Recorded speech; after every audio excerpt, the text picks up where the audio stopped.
오늘 본문을 보시면 참으로 난처한 본문이죠. 아비, 자식, 형제, 나보다 더 사랑하면 하나님 나라에 합당하지 않다.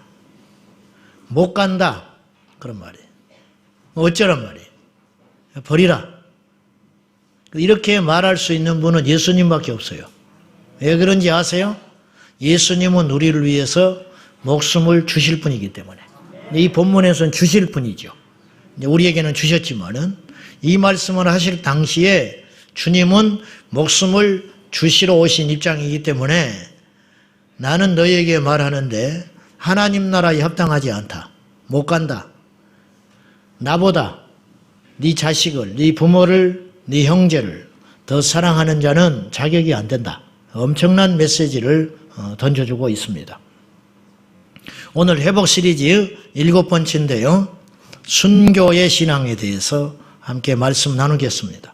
한국교회가 제가 자주 언급하지만 한국교회가 잃어버린 가치가 3가지가 있다. 영적 가치. 그 첫째는 아주 중요한 3가지 가치가 있다고 제가 생각하는데 첫째는 땀을 잃어버렸다. 땀. 어떤 땀이냐? 헌신의 땀. 과거 우리 믿음의 선조들은 신앙을 위하여, 복음을 위하여, 교회를 위해서, 물론 그 당시의 교회는 그럴 만한 가치가 있었어요. 아시겠죠? 그 당시 교회는 그럴 만한 가치가 있었다. 변질되지 않는 진짜 배기 교회를 두고 하는 소리예요. 그 교회를 위해서, 복음을 위해서, 예수님을 위해서, 신앙을 위해서 땀 흘리고 수고하기를 주저하지 않았습니다. 자기 집은 다 허물어져 가도 예배당은 그 지방에서 제일 좋은 곳, 제일 좋은 곳. 그렇게 세웠어요. 지금은 목회자들도 더 편한 곳, 장래성 있는 사역지, 사례 대접이 더 좋은 곳, 그런 곳으로 골라갑니다. 성도들 말할 것도 없어요. 건축한다 하면 다 도망가요. 상처가 있어서 그렇죠. 순전한 건축이 아니기 때문에, 제대로 된 건축이 아니기 때문에. 그렇겠지만은 필요하면 건축할 수도 있는 거예요. 그렇죠? 또 아멘 하나님 건축할까봐 놀랍니다. 하나님의 방울대로 건축하면 시험 될 일도 없고 쉬워요. 인간의 욕심이 들어가니까 문제가 되는 것이지. 건축한다고 말만 해도 숫자가 줄고 건축 끝나면 사람들이 모여듭니다. 그 교회 빚이 얼마냐? 그 교회가 거리가 어떠냐? 그 교회의 상태가 어떠냐? 이런 거 다 따져봅니다. 내저, 취미생활, 내 자식의 영어 공부 가르쳐주는 것, 그런 거 다 따져보고 교회를 찾아다녀요. 그래서 교회마다 세상적 동아리들이 생겨나기 시작합니다. 줄줄이 생겨났어요. 심지어 저는 레포츠 교회라는 교회도 봤어요. 교회 이름이 아예 레포츠 교회야. 레포츠 교회. 레포츠를 하는 교회가 아니고 교회 이름이 레포츠 교회라니까. 레포츠 하고 싶은 사람, 레저 스포츠 하고 싶은 사람은 우리 교회 와라. 그러면 다 해줄게. 공짜로. 헬스장 있어요. 수영장, 예식장. 그 교회 다니면 예식장 무료. 겉으로는 지역사회를 섬긴다고 하지만 내심은 성도들 붙잡아두고 취미활동 보장해 주려는 심산이죠. 과거에 우리 믿음의 선배들은 하나님의 나라를 위해서 헌신하는 것을 당연하게 여겼다. 그런 말이에요. 어느 교회는 국회의원이 몇 명이라고 자랑해. 어느 교회는 의사가 몇 명이다 자랑해. 어느 교회는 대학 교수가 몇 명이라고 자랑해. 그것이 수준이 아니에요. 교회와 성도와 신앙을 위하여 얼마나 순수한 땀을 흘릴 수 있는가? 이것이 교회의 수준이 되겠습니다. 우리 교회는 어떻습니까? 여러분은 어떻습니까? 두 번째, 눈물이 사라지고 있다. 눈물. 한국교회가 잃어버린 것, 눈물의 가치. 한국교회가 세계 교회사에서 유례를 찾아볼 수 없을 정도로 부흥을 경험했던 것은 바로 눈물 때문이라고 저는 생각해요. 기도원에서, 산과 들에서, 예배당 차디찬 바닥에서 아이를 업고 통곡하는 거룩한 아낙네들의 기도, 금식기도, 한국교회 부흥의 핵폭탄과 같았어요. 10시에 이제 차례가 이제 말고 늦었네. 늦을 것도 없어요. 옛날에 차 없었어요. 차 없어서 10시에 찬양하고 11시부터 설교하면 설교 언제 끝날지도 몰라. 그럼 12시쯤 끝나면 그때부터 기도, 불 꺼놓고 동성기도. 언제까지 하느냐? 어차피 차가 끊어져 버렸어요. 80년대 내가 끝자락인데 나는 부흥의 세대 끝자락이라고 생각하는데 상기도도 끝자락, 철야도 그때가 끝자락이었어. 90년대에 접어들면서 철야가 시간이 줄어들게 됐고 금요 기도회라는 말로 대체되기 시작했어요. 옛날에는 다 금요 철야 그랬어요. 그죠? 기억납니까? 금요 철야라고 했지 금요 기도회라고 쓰지 않았어요. 수요 기도회, 금요 철야 그렇게 이야기했어요. 근데 이제 철야를 못하게 돼 있거든. 못하게 된 거예요. 영역이 딸려가지고 힘이 딸려서. 그러다 보니까 양심이 있으니까 금요 철야도 안 하는데 주보에다가 금요 철야라고 쓰기가 민망하니까 금요 기도회 그렇게 쓰기 시작했어. 그것이 이제 한국계에 다 번져간 거야. 우리도 이제 할 수 없이 금요 성령 집회 그런 표현을 쓰고 있습니다. 그러니까 10시가 늦은 시간이 아니다 그런 뜻이에요. 제 말은. 왜 이렇게 늦냐 그렇게 생각을 하지 마라 그 말이에요. 지금은 차라도 있지. 옛날엔 차도 없어요. 어차피 끝나도 집에를 못 갔어요. 그러니까 전철 다닐 때까지 버스 다닐 때까지 교회에서 졸다 기도하다 졸다 기도하다가 그렇게 가는 거예요. 그때가 좋았어요. 그때는 영적으로도 빠릿빠릿 됐고 더 사람들은 정직했고 교회를 무시하지 않았고 세상이 더 맑았어요. 근데 지금은 먹고 살기 좋아지고 모든 것이 편리해졌는데 영적으로는 더 혼탁해지고 엉망진창이 돼가고 있어요. 그거 못 느끼십니까? 이게 말세가 다가올수록 필연적인 일인데 우리는 그 세상의 틈바구니 속에 살지만 우리는 그런 물들으면 안 된다 그런 말이에요. 예수 그리스도는 어제나 오늘이나 영원토록 동일하시다. 유행 따라 예수 믿을 생각은 택도 없는 소리라. 트렌드가 아니라 예수 믿는 것은 본질적인 거라. 본질적. 옳게 믿느냐 그르게 믿느냐가 중요하지 유행 또 이렇게 하니까 요새 누가 그렇게 믿냐고. 그렇게 믿는 것이 성경에서 말하는 믿는 바라면 그렇게 믿어야 되는 거예요. 근데 성경에서 우리에게 요구하는 바가 뭐냐면 땀 흘리라는 거예요. 땀. 주님의 나라를 위해서 땀 흘리라. 근데 교회 오늘날도 땀 흘리는 사람은 있어요. 근데 일부가 됐다. 일부. 이게 문제라 이게. 프로테지가 줄어든다는 거예요. 두 번째 눈물이 없어지고 있다. 눈물. 지금은 눈물이라는 단어 대신에 기쁨과 행복 이런 말들이 대처하기 시작했어요. 우리의 궁극적 목표는 천국입니다. 그리고 그 천국은 당연히 기쁨과 환희와 우리의 안락함이 보장된 곳이죠. 그렇지만 천국 가는 그 여정은 눈물의 여정이라는 걸 잊지 말으셔야 돼요. 그래서 성경에는 셀 수도 없을 만큼 눈물의 가치, 눈물의 능력에 대하여 이야기하고 있습니다. 여러분이 다 느껴봤지만은 우리가 안락하고 평안하면요 영적으로 둔해진다니까요. 기도가 약해져요. 하나님을 향한 이 절실한 마음이 절절한 마음이 사라져요. 그건 어쩔 수 없어요. 아무리 안 그래야지 나는 안 그래. 안 그래요. 옆에 사람은 알아. 많이 망가져 있는 건 알아. 옆에 사람은 안다고. 시편 51편 17절 시작. 하나님께서 구하시는 제사는 상한 심령이라. 하나님이여 상하고 통회하는 마음을 주께서 멸시하지 아니하시리다. 하나님께서 찾으시는 예배자가 있다. 그 뭐냐? 상하고 통회하는 마음. 그러니까 아버지는 큰 아들보다 작은 아들을 찾는 거예요. 헤매고 다니는 내 아들. 그래가지고 거짓골이 돼서 돌아와도 그 안에 통회하고 상한 마음이 있으면 아버지가 그 심령을 받아주신다는 거죠. 받아주신다. 틀림없습니다. 기도와 영역의 가치는 우리의 일상생활과 반비례하는 거예요. 부자가 천국 못 간다. 여러분이 부자가 돼가고 있으면 정말 두려워해야 돼. 심령의 부자를 말하는 거예요, 저는요. 심령의 부자. 염려가 없다. 걱정이 없다. 형통하다. 자랑하고 근심이 없는 심령, 위기다. 오빠의 죽음 앞에 슬퍼하는 마리아를 주님은 위로해 주셨고 나사로를 살려주셨습니다. 한나의 애통함을 들으시사 우리 주님은 사무엘을 주셨습니다. 이쯤 되면 우리 성도들의 눈물은 더 이상 저주가 아니고 능력이고 응답의 원천이며 하나님의 보좌를 흔드는 가치 있는 강력한 힘이 된다고 말이죠. 우리가 웃고 떠들고 기뻐하는 사이에 우리의 신앙은 참을 수 없을 만큼 가벼워지고 값싼 종교 나부랭이가 돼가고 있습니다. 세 번째, 우리가 회복해야 할 것이 있는데 순교의 피입니다. 순교의 피가 없어졌어요. 성경은 피의 역사입니다. 성경은 피의 역사다. 마태복음 23장 35절 시작. 그러므로 의인 아벨의 피로부터 성전과 제단 사이에서 너희가 죽인 바랴가의 아들 사가랴의 피까지 땅 위에서 흘린 의로운 피가 다 너희에게 돌아가리라. 한국 교회도 역시 피의 역사입니다.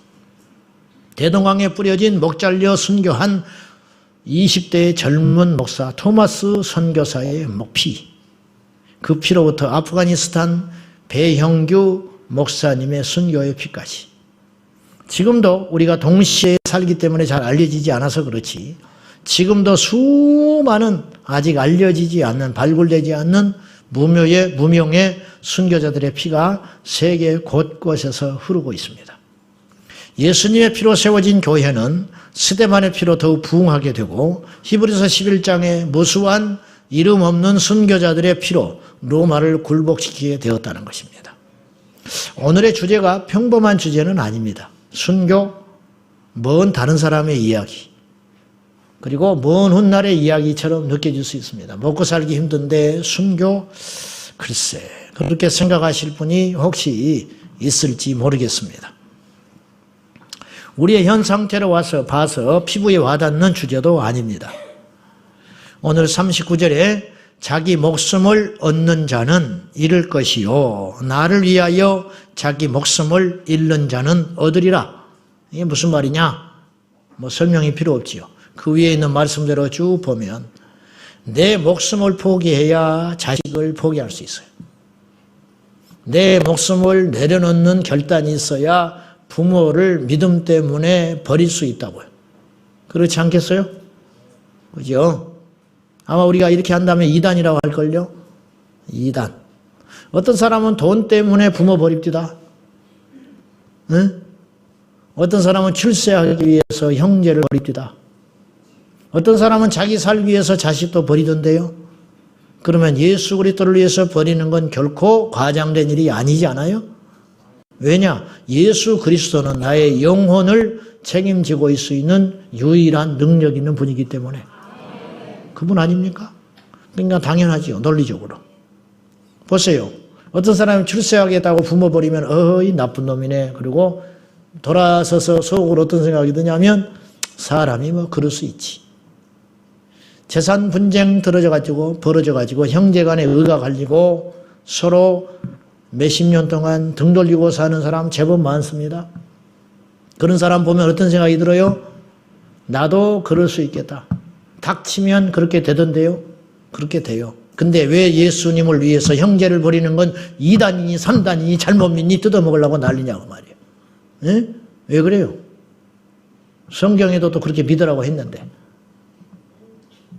자기 목숨을 얻기 위하여 예수님을 버리는 자는 영원한 생명을 잃게 될 것이고 자기 예수 그리스도를 위하여 자기 목숨을 포기하고 버리는 자는 천국을 얻게 될 것이다. 이게 오늘 이야기잖아요. 오늘의 이야기. 결국 예수님을 위해서 죽을 수만 있다면 죽는 것은 지혜로운 것이지 어리석은 자는 아니다. 그런 뜻이에요. 순교는요, 일상 속에서 준비되어야 가능해요. 느닷없이 순교 못한다니까요.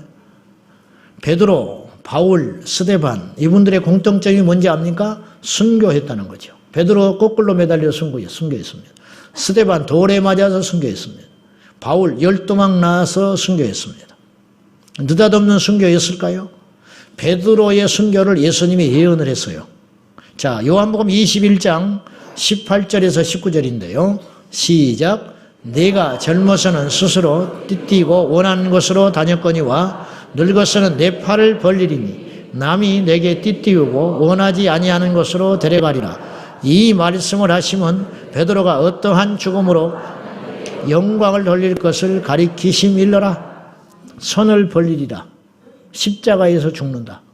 그 말이에요. 십자가에서 손 벌리고 죽었죠. 근데 이제 내려오는 야사에 의하면 여러분이 아시는 대로 십자가에서 이렇게 똑바로 못 박아 죽이려고 했는데 이 베드로가 거절했다는 거예요. 나 같은 게 어떻게 예수님을 모른다고 3번이나 부인했는데 예수님과 똑같이 십자가에서 죽겠는가 부탁이 있는데 거꾸로 매달아 주시오. 그래서 머리를 땅에 향하고 팔 벌리고 십자가에서 죽었다는 거죠. 그런데 사도 요한이 요한복음 21장을 쓸 적에 이 말씀을 쓸 적에는 베드로가 죽은 걸 목격한 다음에 기록을 했어요. 아시겠죠? 무슨 말인지?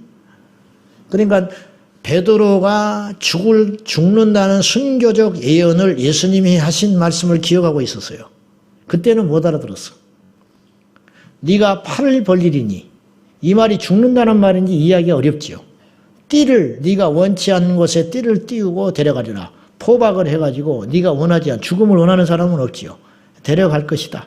이 말은 이제 후대에 이 말이 성취된 다음에 사도 요한이 요한복음을 기록했기 때문에 이 말씀이 성취된 다음에 기록을 했기 때문에 이걸 첨가할 수 있었는데 이 말씀을 하시면 베드로가 어떠한 죽음으로 하나님께 영광을 돌릴 것인지를 가리키심이라. 성도의 죽음은 하나님께 영광이 된다는 거예요. 왜? 그분을 위해서 죽는다. 마귀에게 무서운 일이라. 얼마나 그분을 사랑했으면 그분을 위해 죽을 수 있을까? 하나님께 영광이 되는 것이죠. 하나님께 영광. 사이판에 가면 만세의 절벽이라는 게 있어요. 만자의 절벽. 거긴가? 2차 대전에 일본이 멸망할 때 퇴로가 막혀버려 후퇴하지 못한 일본 군인 3,000명이 그 언덕, 바다를 향해서 언덕 위에서 자기 천황폐하 만세를 부르면서 3,000명이 바다에 떨어져서 죽었어요. 그걸 만세의 절벽이라고 그래요. 그런 말을 들을 때 나도 이제 그거 가서 현장에서 봤는데 어떤 생각이 들었냐면 천황을 본 적도 없고 우리나라를 힘들게 했기 때문에 원수잖아요. 아주 이가 갈려.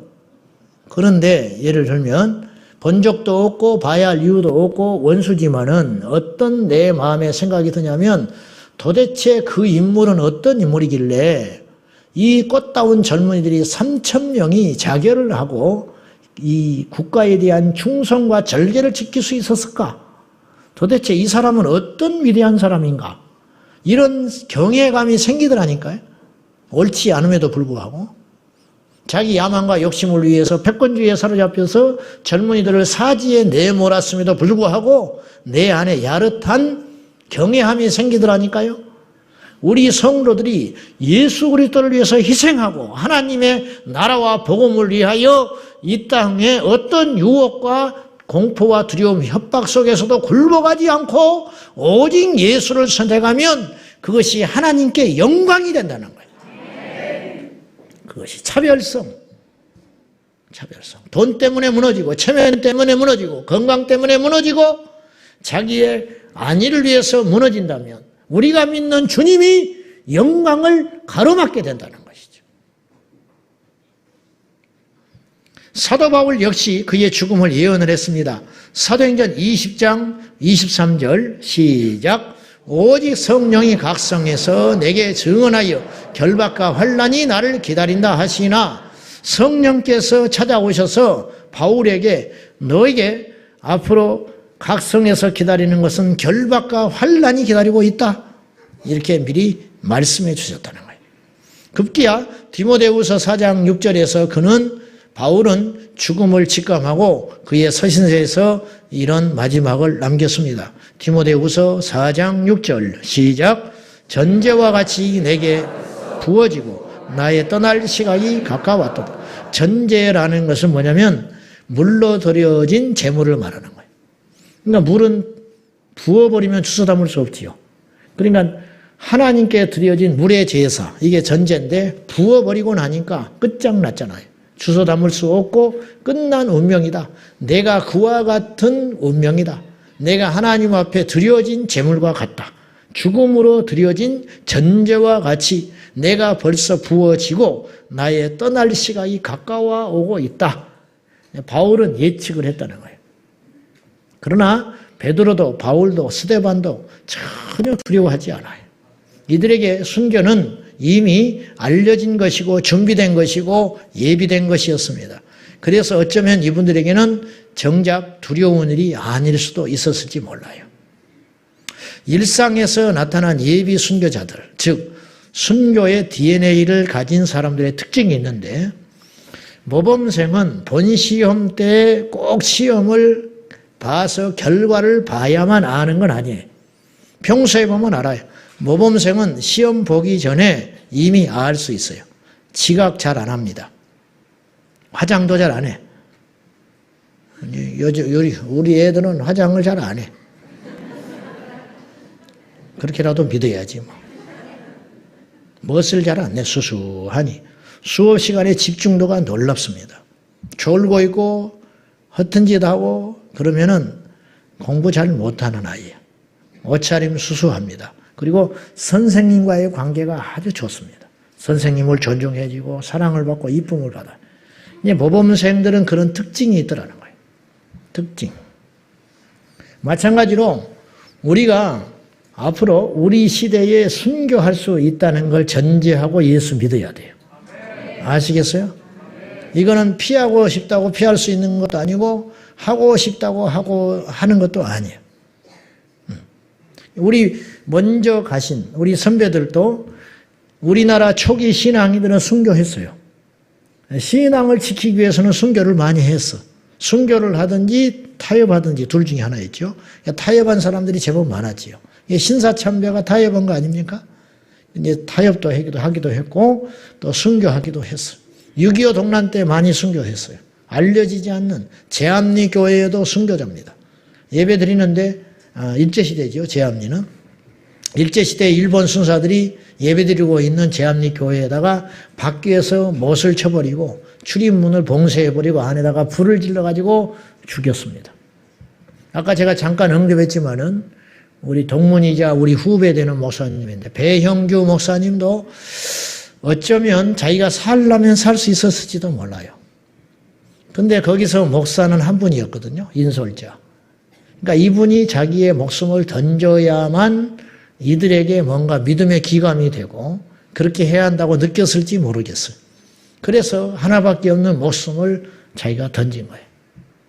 그렇죠. 평소에 신실함이 예비되지 않았다면 그런 일은 불가능하겠죠. 불가능하다.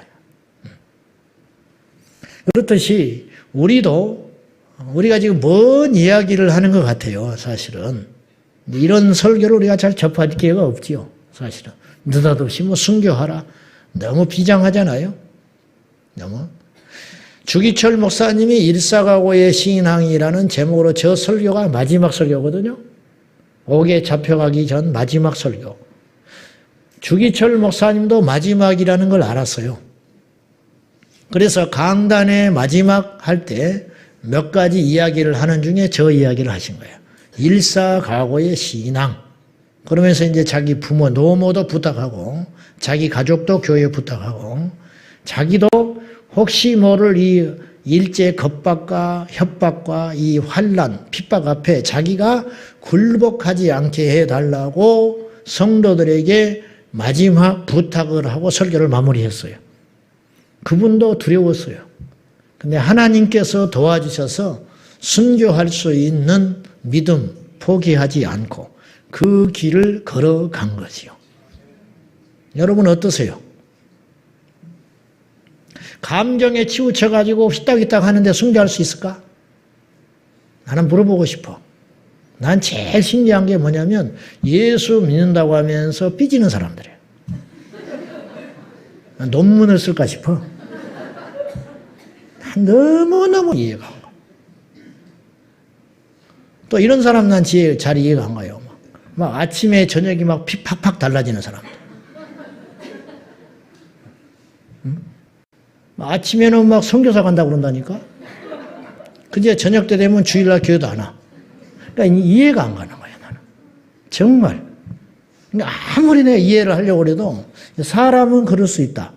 그런 측면이 아니라는 거예요. 예수가 있는데, 그 안에 예수가 있는데, 어떻게 그럴 수 있을까? 어떻게? 애초에 그렇다면 이해해. 애초에. 그건 이제 좀 기다려준다든지, 원래 그런 상태니까, 믿음이 없으니까, 그럴 수 있지. 에? 그럴 수 있다는 거예요. 근데 이게 너무 격차가 심하잖아. 너무. 우리는 좀 덜한 편이에요. 내가 이런 이야기를 자주 하니까. 그죠?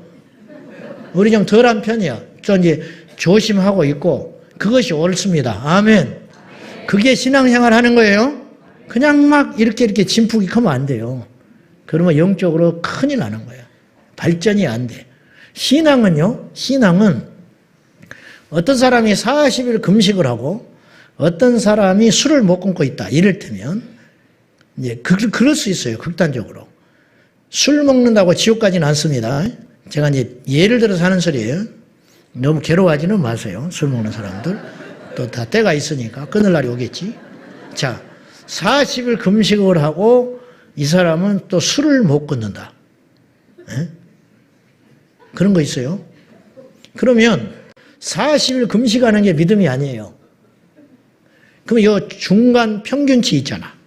어이없는 거 하고 완전 믿음 있는 거 하고 요걸 결합을 해가지고 중간치 정도. 이런 거 있잖아.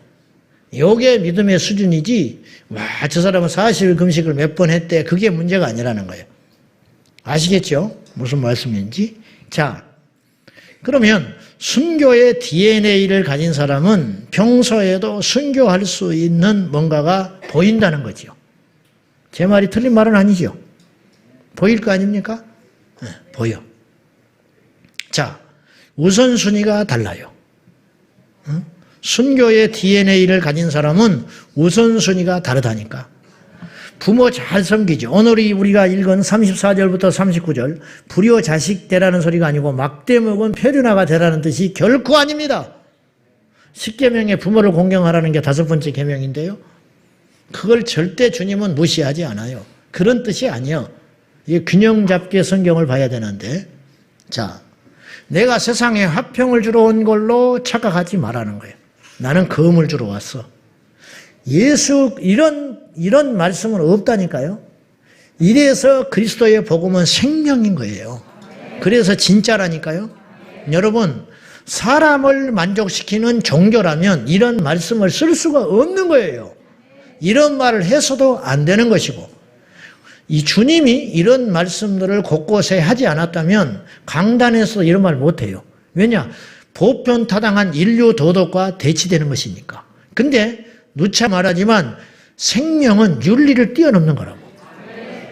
생명은 윤리를 뛰어넘는다. 작은 예를 하나 들게요. 제가 학창시절 때 학교에서 방과후하고 나오는데 저쪽 언덕배기에서 어떤 아이 하나가 3발 자전거를 타고 그 언덕배기에서 그냥 놀다가 어떻게 내려와 버리게 된 거예요. 아시다시피 3발 자전거는 브레이크가 없습니다. 그죠? 그러니까 얘가 그 안에서 울면서 내려오는 거예요. 속도가 제법 빨리 내려갔어요. 그리고 그 밑에 내려오면 차도예요. 차들이 왔다 갔다 하는 싱싱 오가는 곳이야. 근데 이렇게 딱 봤는데 그 아이가 내려오는데 앞서가 있는 어떤 학생들, 선배들이 쫓아가더니 그 아이가 내려오는데 그 3발 자전거를 발로 차버렸습니다. 그리고 아이가 밖에 이 차도에 내려오질 않고 그 옆에 개울가에 팍 처박혀버렸어요. 그래서 얘가 다쳤어요. 울고. 잘한 거예요? 못한 거예요? 잘한 거죠. 살렸으니까. 근데 그 부모가 나타나서 그걸 이해를 못한다면 이건 안 되는 것이죠. 우리가 박수 쳤습니다. 뒤에서. 큰일 했다고. 이 아이를 살린 거예요.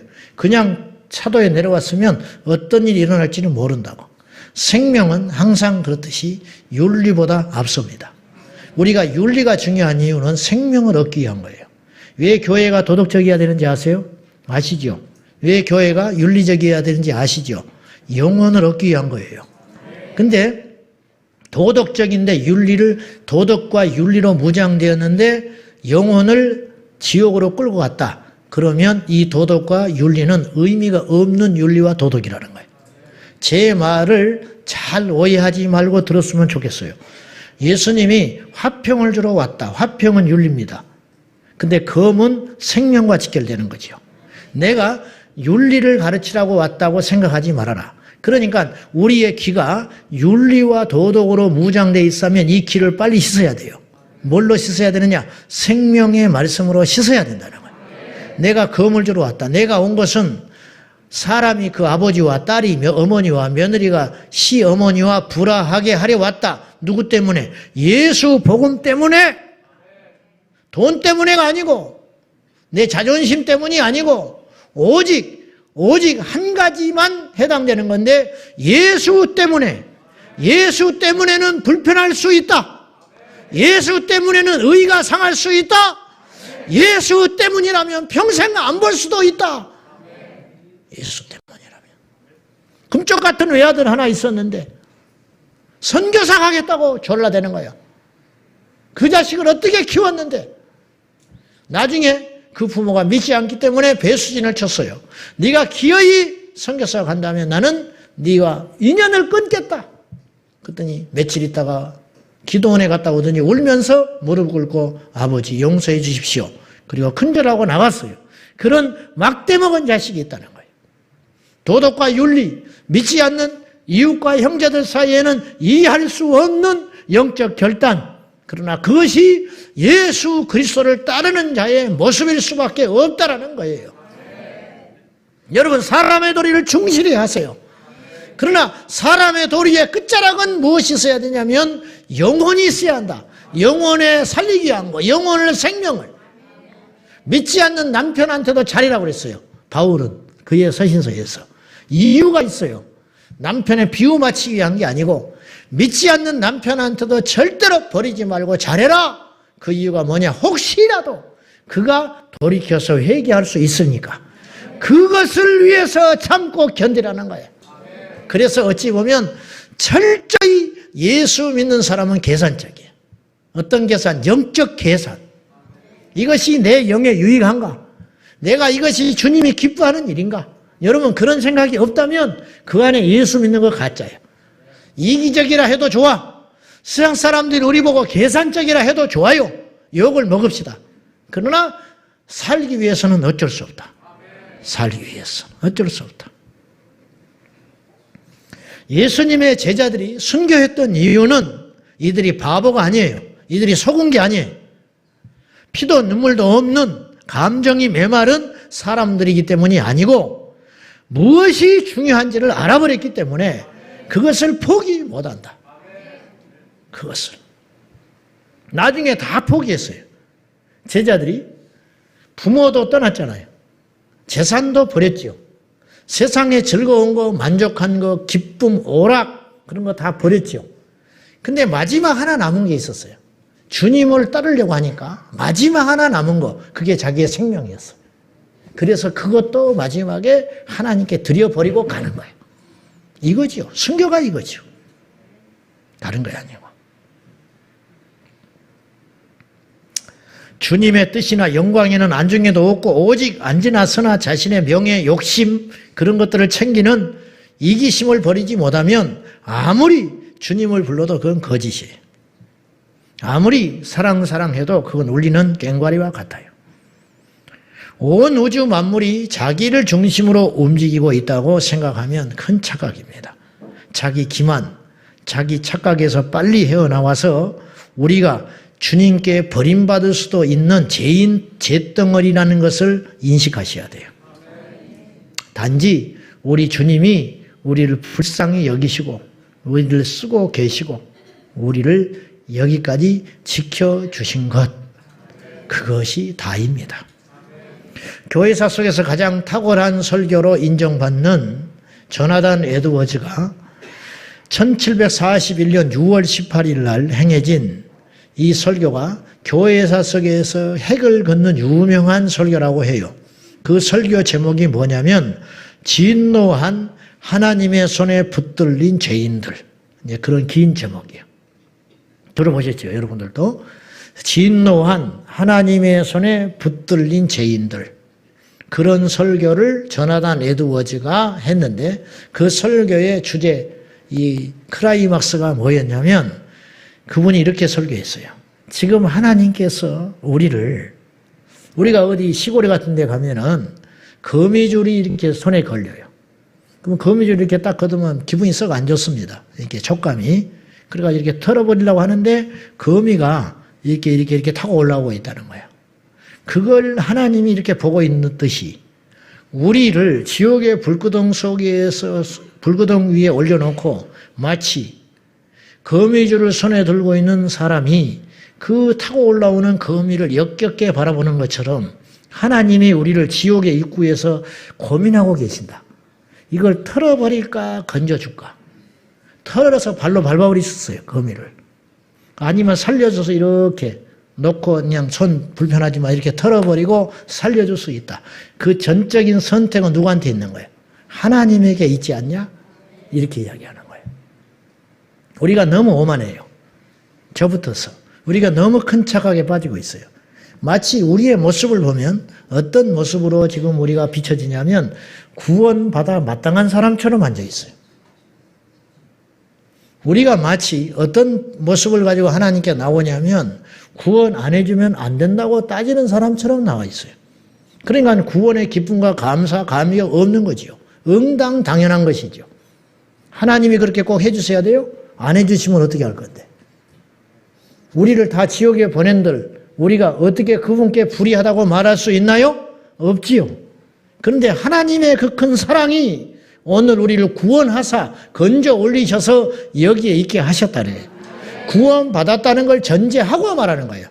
안 받은 사람은 자격 없어요. 이 말을 들을. 안 받은 자는. 우리 중에도 구원받지 않은 자라면 해당되지 않지만 구원받았다고 한들 그것이 영원한 구원이라 장담할 수 없는 것이고 우리의 의와 공로가 있어야 우리가 자랑할 수 있고 하나님께 내세울 수 있고 주장할 수 있는 것인데 그렇지 않다. 진노한 하나님의 손에 붙들린 죄인처럼 하나님의 그 화, 하나님의 그 진노 그걸로 볼 때 우리를 고민하고 있다는 거예요. 이걸 살려주거나 지옥에 던져버릴거나 고민하고 있는데 그것도 모른 채 우리가 하나님 앞에 큰소리 치고 있는 죄인들은 아닌가. 그런 말이에요. 우선순위가 하나님 나라, 하나님 앞에 인정받는 것이기 때문에 이 세상을 포기하는 것뿐이지 대단한 포기도 아니에요. 대단한 믿음이 있어서 우리가 순교하는 것도 아니에요. 바울이 이런 고백을 합니다. 빌립보서 1장 20절과 21절입니다. 시작. 나의 간절한 기대와 소망을 따라 아무 일에든지 부끄러워하지 아니하고 지금도 전과 같이 온전히 담대하여 살든지 죽든지 내 몸에서 그리스도가 존귀하게 되게 하려 하나니 이는 내게 사는 것이 그리스도니 주는 것도 유익함이라. 광신자 소수의 사람들이 미쳐가지고 이런 말을 하는 것이 아니고 예수님을 믿는다면 응당 이런 각오를 가지고 믿어야 한다. 믿어야 한다. 우리나라 일제시대에 주일을 한 번 드리고 순교한 사람이 있었다니까요. 예배 한 번 딱 드린 거예요. 전도받아서 얼떨결에 교회에 나왔는데 예배 한 번 드렸는데 하나님이 살아계신 것이 믿음으로 믿어져 버렸어요. 그리고 나서 신사참배 거절해서 죽었어요. 믿음은 연륜이 아니에요. 믿음은 절대 연륜이 아니에요. 진짜냐 가짜냐만 있는 거예요. 내가 교회 나온 지 얼마 안 됐는데 이 정도도 굉장히 잘하는 겁니다. 목사님. 초신자가 철야 나온 사람이 어디가 있어요. 그런 생각하지 말라고. 아무 필요 없는 거예요. 그거는. 스스로 그런 거를 만들어 놓고 여러분의 영역을 만들어 놓고 여러분의 집을 지어놓고 가서 숨어가지고 웃으면서 착각에 빠져있지 마라. 예수는 그렇게 믿는 게 아니야. 예수는 처음 나왔던 1년 됐던 하루를 믿었던 우리 안에 예수가 있으면 모든 것을 다 바쳐서 다 드려서 믿는 것이 특별한 일이 아니고 응당 당연한 일. 이게 당연한 걸 가르쳐야 돼? 당연한 걸 가르쳐야 되냐고. 또 아멘 안에 가르쳐야 된다고. 군대 가면 죽었다 그래요. 너 죽었다 아버지가. 네? 군대 가는 아들을 놓고 밥을 마지막 먹으면서 너 이제 군대 가면 죽었다. 군대 갔다 온 선배가 마지막에 밥을 사주면서 내일 입대한다고 너는 이제 죽었다. 그렇게 이야기해요. 그래요. 예수 믿으면 그렇게 가는 거예요. 군대 갔어. 군대에 갔는데 가자마자 거참이 앉혀놓고 이렇게 말하는 거예요. 이제 군대에 왔으니 아침에 정확히 일어나야 합니다. 머리도 길면 안 됩니다. 하루 3끼는 꼭 밥을 먹어야 됩니다. 이 군영을 나가면 안 됩니다. 전화도 밖에 함부로 하면 안 됩니다. 이런 소리를 나는 들어본 적이 없어.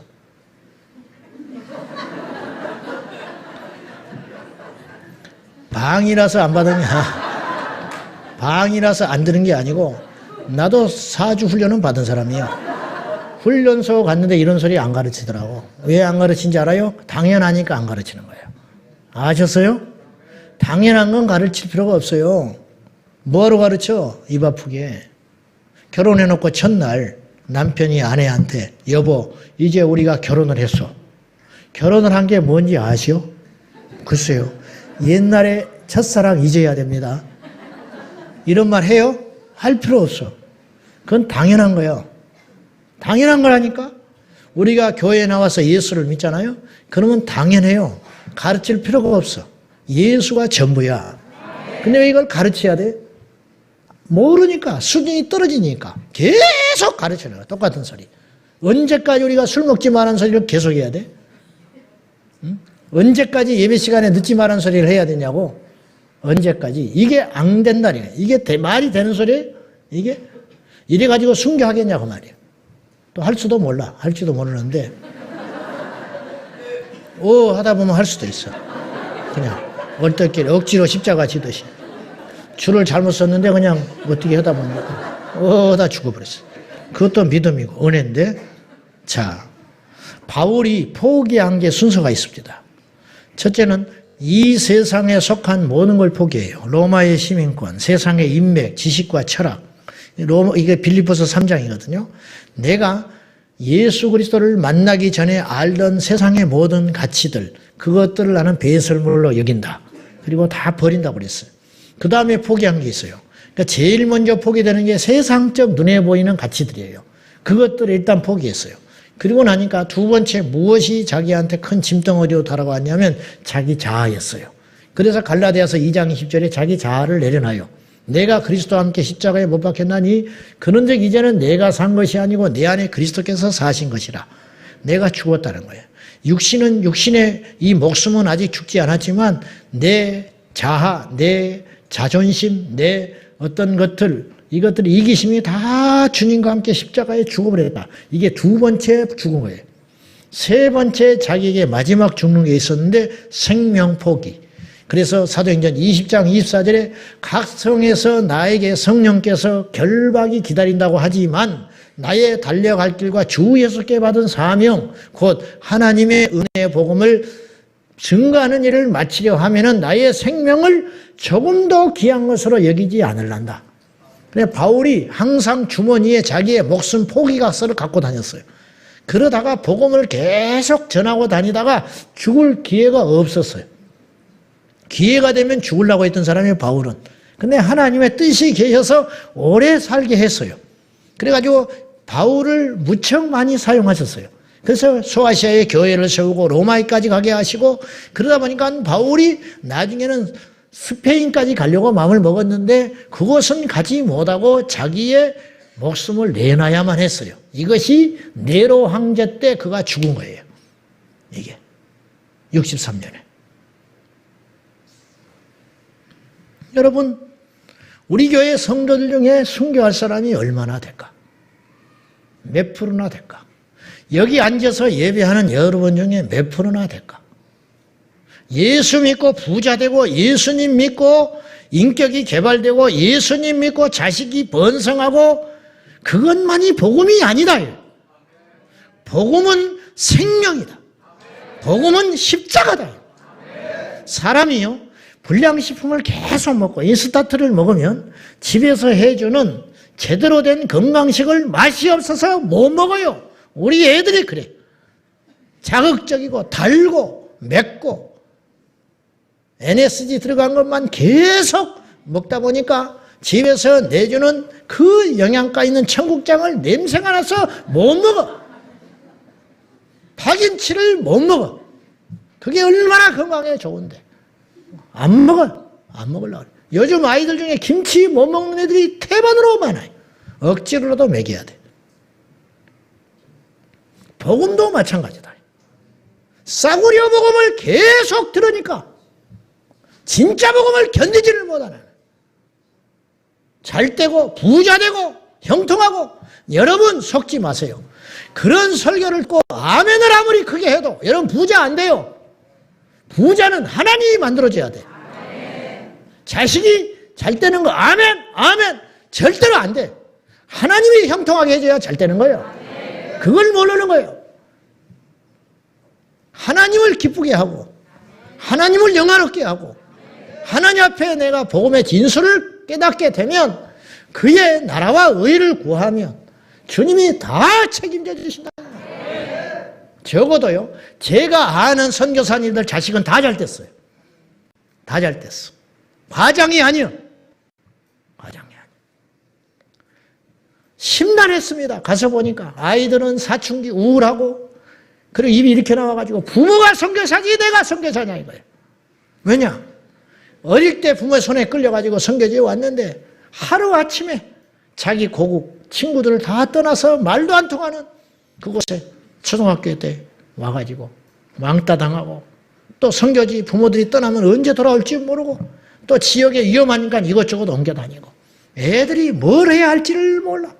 경제적으로 어렵기는 말할 것도 없고, 국제학교 같은 데 못 보냅니다. 선교사님들이 어렵기 때문에. 그 현지 학교, 사디스한 현지 학교, 말이 통하긴 합니까? 뭐를 합니까? 어떻게 해볼 수가 없어요. 근데 하나님이요, 기가 막히게 키워줘요. 저는 그걸 봤어요. 생사화복은 하나님이 지고 계시는 거예요. 생사화복을. 어차피 죽어. 어차피 죽는다. 어떤 사람은 놀러 가다가 죽어. 놀러 가다 죽잖아. 비행기 떨어져 죽고. 어떤 사람은 제지다가 죽어. 제지로 가다가. 그러잖아. 근데 주님을 위해 죽는다? 이게 겁나는 일이 아니고 축복인데 아무나 그러냐. 아무나. 우리가 지금 회복해야 할 게 뭐냐? 순교적 신앙이라. 순교적 신앙. 여러분, 큰 것을 바라보면 작은 것이 묻혀요. 주님을 위해서 죽겠다고 하는 사람이 다른 건 다 묻혀지게 되는 거예요. 근데 이것이 없이 작은 것에 연연하면 이게 안 보이는 거예요. 절대로. 절대로. 고봉산에 오르겠다는 사람은 고봉산 못 올라요. 목표가 고봉산이잖아요. 정발산. 정발산이 우리끼리 있는 말로 산입니까? 산도 아니죠. 언덕이지. 자기 평생의 목표가 정발산에 올라가는 거야. 정발산 못 가고 죽어요. 집 앞에서만 빙빙 돌다 죽어. 근데 나는 목표가 백두산이다. 그 사람은 적어도 남산은 걷더니 올라간다고. 내 목표는 순교다. 내 목표는 주님께 영광 돌리면서 믿음을 끝까지 지키는 게 내 목표다. 이 결단과 이 목표를 가지고 사는 사람하고, 예수 믿고 부자 되고 예수 믿고 내 가족 잘 챙기고 예수 믿고 그럭저럭 노후 보장 받으면서 사는 거, 이것이 목적인 사람, 이거 못 이뤄요. 그러나 주님께 전부를 던진 사람은 그 밑에 건 다 얻을 수 있어요. 이해되시면 아멘 하시고. 그의 나라와 그의 의를 구하라. 주님이 그러셨다니까요. 순교자가 받게 될 보상이 있습니다. 첫째, 하나님 나라의 영광, 왕권을 얻게 돼요. 면류관을 얻게 된다. 요한계시록 20장 4절입니다. 시작.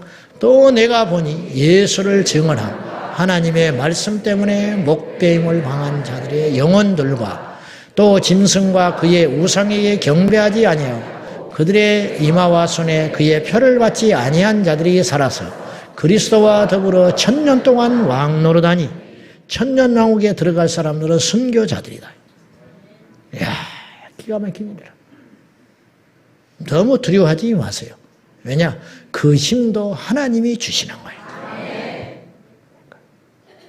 걱정하지 말고 기도하고 믿음으로 계속 주님께 목표를 그렇게 살다 보니까 어느 날 이것도 포기해야 되고 이것도 내려놔야 되고 이것도 멀어져야 되고 그렇게 어찌어찌 하다 보니까 급기야 나중에 내 목숨도 내려놓을 수 있다면 내려놓는 것이다. 참 쉽죠? 당연한 일입니다. 당연한 일. 이렇게 죽고자 하는 자는 영생을 얻는다. 근데 예수를 팔아서 살고자 하는 자는 결국은 멸망길로 갈 거다. 가룟 유다처럼. 두 번째, 순교자들은 주님의 위로와 영접을 받습니다. 옛날에 전쟁터에 나가서 국가를 위해서 죽은 영웅은 죽어서도 왕의 영접을 받아요. 죽을 때는 누구도 몰랐어. 그러나 유해가 돌아오면 대통령이 나가서 격려를 하고 그 유해를 정중하게 맞이해 준다. 우리가 주님 앞에서 이 땅에 모든 걸 내려놓고 하나님 앞에 가면 주님이 영접해 주신다는. 스데반이 순교할 때 예수님이 영접을 했어요. 일어났잖아요, 보좌에서. 어서 오라. 거기서 그만 고생하고 와라. 네가 머물 곳은 이곳이다. 주님께서 보좌에서 일어나셔서 스데반을 맞이하시려고. 이걸 스데반이 봤다 이거예요. 요한계시록 21장 4절 시작. 모든 눈물을 그 눈에서 닦아주시니 다시는 사망이 없고 애통하는 것이나 곡하는 것이나 아픈 것이 다시 있지 아니하니 처음 것들이 다 지나갔습니다. 처음 것들, 아픈 것, 애통하는 것, 눈물 흘리는 것, 억울한 것, 슬픈 것, 조롱당하는 것, 이것들이 다 처음 것들이에요. 이런 것들을 우리가 이 세상에 살면서 예수님 때문에 충분히 받으라. 충분히 조롱받고, 충분히 울고, 충분히 억울하고, 충분히 바보 취급받다가 마지막에 주님 앞에 가면 우리 주님께서 나의 눈물을 닦아주시고, 나의 애통함을 풀어주시고, 나의 속상함을 위로해 주신다는 거예요. 그날이 온다. 할렐루야. 잠깐 옵니다. 금방 와. 얼마나 세월이 빠릅니까? 벌써 찬바람 나지요? 이야, 정말 빨라. 이제 곧 있으면 송구영신 예배 드립니다. 보십시오. 곧 있으면 송구영신 예배 드려. 내 말이 거짓말이 아니에요. 시편 90편에 모세가 그 당시 제일 빠른 게 화살이라. 모세가 상상할 수 있는 게 제일 빠른 게 화살. 살같이 빨리 간다. 근데 살보다 빠른 게 뭐냐? 시간이 빠르더라. 우리 인생이 살보다 빨리 가는 것이다. 금세 가버려. 금세. 부지불식간 다 끝나고 우리가 주님 앞에 서게 될 거예요. 세상이 너무 많이 바뀌고 있어요. 우리 신앙이 이제는 정신을 바짝 차려야 돼요. 현혹되지도 말고 이 섞이는 거 여기에도 우리가 정신 바짝 차리고 완전히 분리할 수 있는 힘이 있어야 돼요. 이번에 제가 밖에 나가서 뭘 이렇게 봤는데 기록할 수 있는 난에 성별, 남녀 4가지가 있었어요.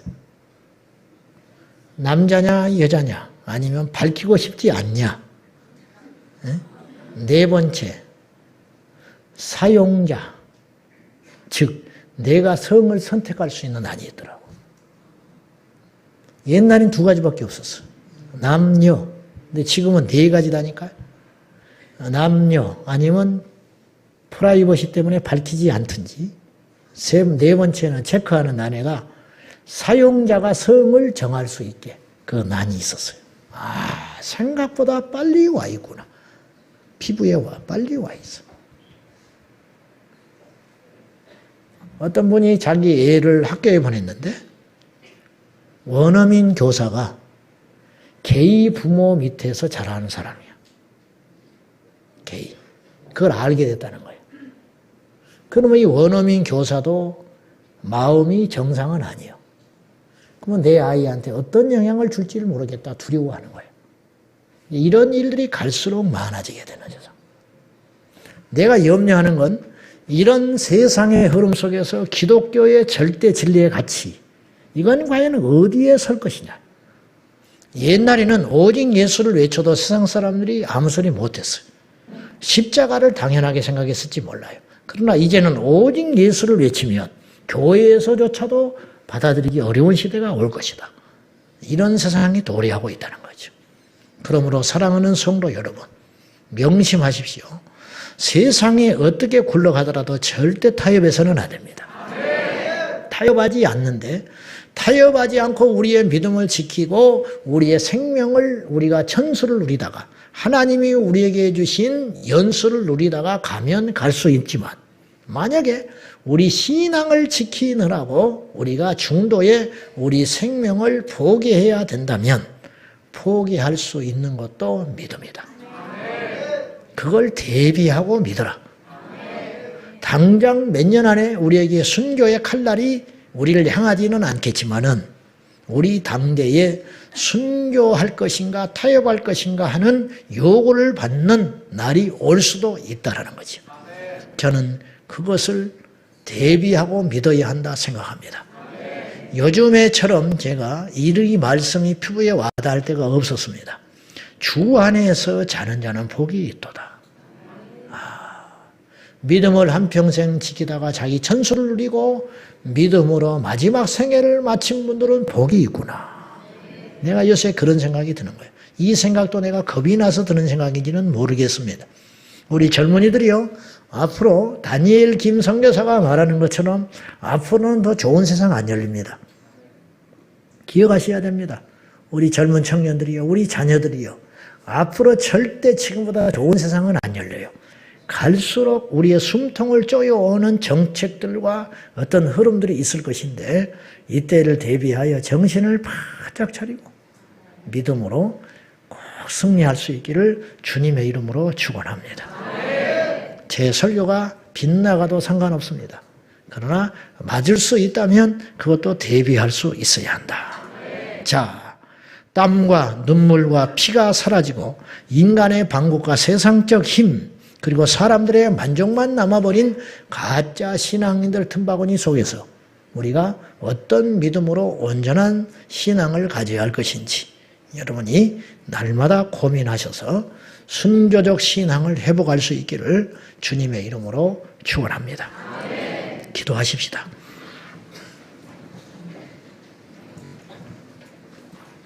나의 간절한 기대와 소망을 따라 아무 일에든지 부끄러워하지 아니하고 지금도 전과 같이 온전히 담대하여 살든지 죽든지 내 몸에서 그리스도가 존귀하게 되게 하려 하나니 이는 내게 사는 것이 그리스도니 죽는 것도 유익함이라.